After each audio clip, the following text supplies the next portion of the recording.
Buenas y bienvenidos nuevamente a Haciendo Tiempo, buscando de Dios en todo momento. Esta edición carro de la suegra, ya que ustedes no me lo van a creer, pero la semana pasada cuando les estaba hablando a ustedes de ser pacientes y de aprender a confiar en Dios en esos momentos en los que a veces las cosas no nos van como nosotros quisiéramos, y les hablé de que a veces cuando el carro no nos prende nos ponemos un poquito ansiosos y empezamos a cuestionar muchas cosas de Dios, y efectivamente ese mismo día que grabé ese episodio el carro me dejó en el trabajo y bueno, aquí estamos tratando de poner en práctica aquello que hablamos y me da a veces un poco de gracia. A veces veo que Dios se asegura de que yo esté viviendo esas cosas que trato de llevar a otros, porque sé que son realidad. Así que ya ustedes saben que las cosas que les hablo realmente son cosas con que yo mismo tengo que trabajar y buscar la dirección de Dios. Así que bueno, hoy estamos hablando de un pasaje en 2 Corintios 8, bien interesante, que me gustaría que lo pusiéramos en práctica nuevamente, hablando de algo que yo sé que todos de nosotros tenemos que trabajar en eso. Así que aquí va. Ahora, hermanos, queremos contarles cómo se ha mostrado la bondad de Dios en las iglesias de Macedonia. A pesar de las pruebas por las que han tenido que pasar, son muy felices. Y a pesar de ser muy pobres, sus ofrendas han sido tan generosas como si fueran ricos. Yo soy testigo de que han ofrendado espontáneamente según sus posibilidades y aún más allá de ellas. Por su propia iniciativa, nos rogaron mucho que les permitiéramos tomar parte en esta ayuda para el pueblo de Dios. Y hasta hicieron más de lo que esperábamos, pues se ofrendaron a sí mismos, primero al Señor y luego a nosotros, conforme a la voluntad de Dios. Por eso hemos rogado a Tito que recoja entre ustedes esta bondadosa colecta que él comenzó antes a recoger.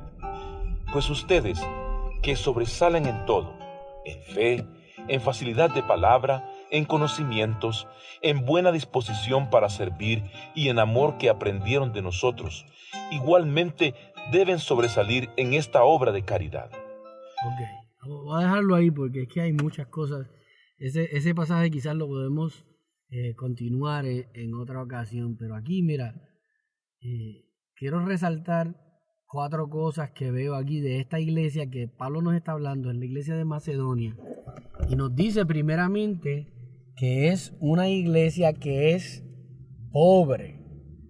¿Ok? Y no tan solo que es pobre, sino que está pasando por una situación difícil. Una iglesia pobre pasando por una situación difícil. Muchos de nosotros sabemos lo que eso es. Y si has estado en la iglesia por un tiempo considerable, usualmente vemos esas temporadas difíciles dentro de la iglesia. Y te quiero dar un poco de aliento de que Dios nuevamente está en control de todo. Nosotros no necesitamos que estar brincando de iglesia en iglesia cada vez que las cosas se ponen difíciles. Ciertamente hay un momento en el que nosotros podemos cambiar de iglesia, pero debemos de hacerlo por otras razones, no porque las cosas estén difíciles. Usualmente, ¿no? Tratamos de seguir la voz de Dios en ese aspecto. Pero bueno, nos dice esta iglesia bien pobre, pasando por situación difícil, se destaca precisamente en su bondad, en lo que da, en cuanto ha dado. De su pobreza ha dado mucho. Y esto es un tema bien importante para nosotros, porque la Biblia yo creo que es consistente en esto. Si te acuerdas aquella vez que Jesús nos habló de la viuda, ¿no? Que dio todo lo que tenía. Precisamente el punto era que Dios la compara a ella con las otras personas que están allí, con la gente que tiene muchos medios, los ricos, que daban de lo que les sobraba. Ciertamente daban mucho más monetariamente de lo que la viuda dio, pero Dios dice que ella dio mucho más en términos espirituales, en los términos que realmente importan. ¿Por qué? Porque Dios en su necesidad da confiando en que Dios va a cuidarla a ella, no importa lo que esté pasando. Así que de su pobreza esta iglesia da, y nosotros también tenemos que cuidarnos, que no estemos usando nuestra pobreza, nuestra situación económica como excusa para dejar de aplicar la manera en que Dios nos pidió que viviéramos, que éramos bondadosos, misericordiosos con otros. Aquel que tiene una capa le dé dos capas, que le dé al que tiene, el que no tiene ninguna. Así que así es que debemos de vivir, no importando nuestra situación económica, dando de lo que tenemos. Y ese fue el otro punto que dijo, ¿verdad? Que ellos no tan solo daban de una manera abundantemente, sino que daban ellos mismos, se daban ellos mismos, dijo. Y eso es importante también, ¿no? Saber que nosotros no es que debemos solo de dar. Si nosotros vamos a la iglesia y con dar nuestros chavitos nos creemos que estamos haciendo todo lo que Dios quiere que hagamos, yo creo que estamos perdiendo de vista lo que realmente quiere. ¿Qué es lo que realmente quiere? Te quiere a ti. De esa abundancia, de ese darte tú mismo, entonces surge el dar monetariamente y en ayudar de otras maneras la obra de Dios.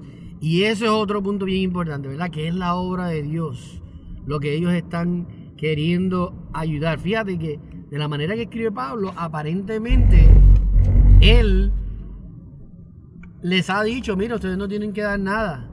Y ellos les rogaron. Ellos dicen que la iglesia les rogó que les permitiera ser parte del ministerio. Mira qué cosa tan inusual. Los que están rogando no son ellos pidiendo el dinero, sino la iglesia que quiere bendecir, que quiere ser parte de la obra que Dios está haciendo a través de Pablo. Yo espero que todas las iglesias, la iglesia que tú seas parte, también sea de esa manera. Que tu iglesia esté buscando ser parte de la expansión del evangelio a través de la comunidad en donde estemos y en misiones a través del mundo. Porque a eso es a lo que Dios nos llamó, ¿verdad? Y de eso podemos hablar más adelante, de la gran comisión. Esta iglesia nos dice el pasaje que dio de acuerdo a lo que podía y sobrepasó eso, dice. Ese es el otro punto. Yo siempre digo, traduciendo ese concepto, por decir así, a nuestra vida hoy día, yo digo que si tú estás buscando cuánto debes de dar, usualmente nosotros debemos de dar hasta el punto en que nos duela un poco, ¿no? En que a veces nos estemos deprivando nosotros de unas cosas que no son fundamentales por el bien de otros. Así que eso no pasa de la noche a la mañana.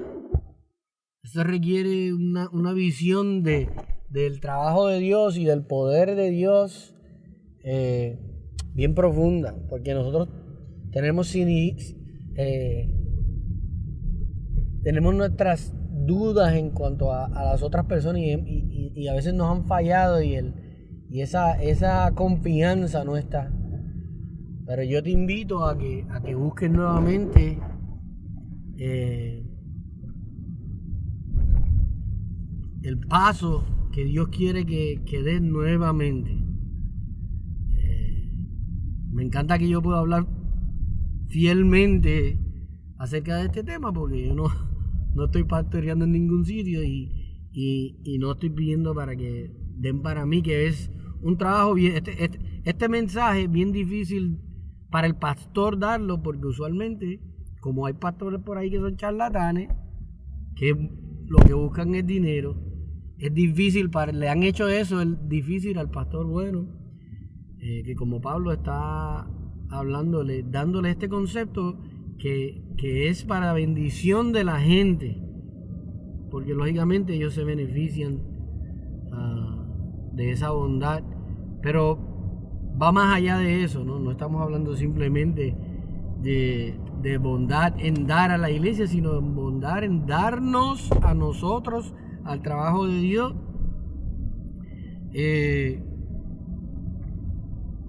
Por encima de lo que usualmente hacemos, por encima de lo que estamos acostumbrados a hacer quizás.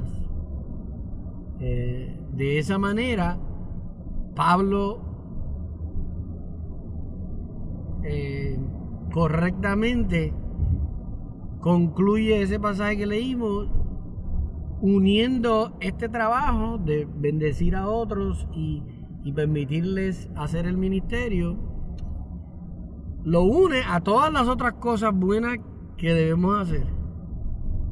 Y dice, mire, ustedes están siendo bien en todas estas cosas, en ser bondadosos con otros, en amarnos los unos a los otros, en la palabra de Dios, crecemos en todas esas cosas, crecemos también en nuestra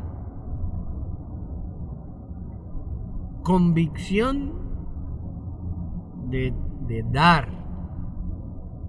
de probar que la palabra de Dios es correcta cuando dice que es mejor dar que recibir. Hay mucho para pensar ahí y mucho para crecer, así que vamos a hacer tiempo para crecer en esta área también.